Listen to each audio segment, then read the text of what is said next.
জয়িতার গায়ে bomb fit করে এবার নাকানি চুবানি খাওয়ালো মেঘা এবং দেবলীনাকে কুসুম। হ্যাঁ বন্ধুরা, ভিডিওটা লাইক দিয়ে দেখতে থাকুন। কুসুমের মৃত্যুর এই সত্য ফাঁস হয়ে যাওয়া মাত্রই যখন কিনা কুসুমের উপরে ক্ষুব্ধ হয়ে যখন দেবলীনা কুসুমের গলা টিপে ধরে, ঠিক সেই মুহূর্তে ঠাটিয়ে এক দেবলীনাকে চর মেরে কুসুম বলতে থাকে যে অনেক হয়েছে, অনেক অন্যায় অবিচার আপনার সহ্য করে ফেলেছি দেবলীনা ম্যাডাম, এবার আপনি দেখুন আমি আপনাকে কী করে উচিত শিক্ষা দিই। আজ রাতে, আজ সন্ধ্যায় অগ্নিসাক্ষী করে আমি অসুর বধ করবো।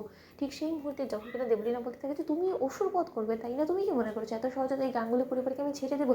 আর যা কিছু হয়েছে এর পরবর্তীতে আমি আরও বেশি হিংস্র হয়ে উঠবো, এক্ষুনি আমি তোমাকে দেখাচ্ছি। ঠিক সেই মুহূর্তে যখন কিনা রিমোটে বাটন প্রেস করার জন্য দেবলীনা তেড়ে উঠে, ঠিক সেই মুহূর্তে কুসুম যখন কিনা বলতে থাকে যে কি দেবলীনা ম্যাডাম আপনার জন্য সারপ্রাইজ অপেক্ষা করছে, আপনি পেছন তো ফিরুন। ঠিক সেই মুহূর্তে পেছন ঘোরা মাত্রই যখন কিনা দেবলীনা দেখতে পায় যে জয়িতার মুখে টেপ দিয়ে যখন কিনা জয়িতার বুকে সেই অ্যাটম বমটা ফিক্স করে দেওয়া হয় এবং বলতে থাকে যে দেখুন এবার আপনি যে রিমোটটা ধরে আছেন সেই রিমোটটা দিয়ে রীতিমতো একটা বাটন প্রেস করলেই আপনার মাকে রীতিমতো আপনি ঈশ্বরের কাছে পাঠিয়ে দেবেন।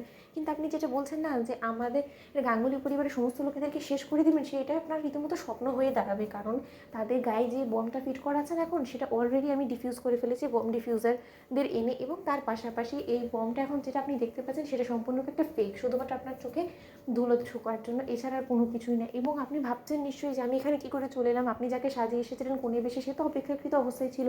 আমি ঠিক সময় সুযোগ বুঝে আমি যে ছোটো সাহেবকে কথা দিয়েছিলাম সেই কথা তো অবশ্যই আমাকে রাখতে হবে, কারণ কুসুম সরকার তো কথা দিয়ে কথা রাখতে জানে।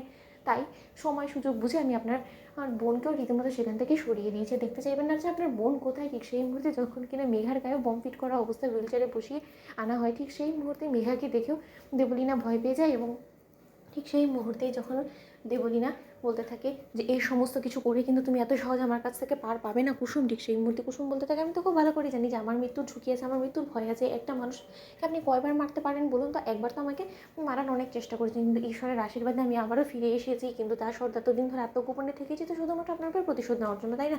এত সহজে কি আপনাকে আমি হাতছাড়া করবো বলুন তো? আজ এই সুবর্ণ সুযোগে তো আপনাকে রীতিমতো আমি এখানে পুঁতে রেখে দেবো, আপনাকে বিসর্জন দেবো, তবেই আমার শান্তি হবে। কারণ এত দিন ধরে যে ভুল বুঝি থেকে শুরু করে আমার বাবার চোখের জল, এই পরিবারের প্রত্যেকটা মানুষকে আপনি যে কষ্টগুলো দিয়েছেন সেটারও তো শেষ করতে হবে, তাই না? এবং আপনি যে বীরের কথা বলছেন না, যেটাতে কিনা আপনি দেখে আনন্দে আত্মহারা হয়ে পড়ছেন যে আপনি সমস্ত কিছু পেয়ে গিয়েছেন 50-50 দুই বোন মিলে, সেই সমস্ত কিছুই না। কারণ আর ছোটো সাহেব যে সিগনেচারটা করেছে না যে ডকুমেন্টে, সেটার মধ্যে একদম ক্লিয়ার করে লেখা আছে যে সেই ডকুমেন্টের সৎ জ্ঞানে ছোটো সাহেব সমস্ত কিছু তার মায়ের নামে আবারও ট্রান্সফার করে ফেলেছে।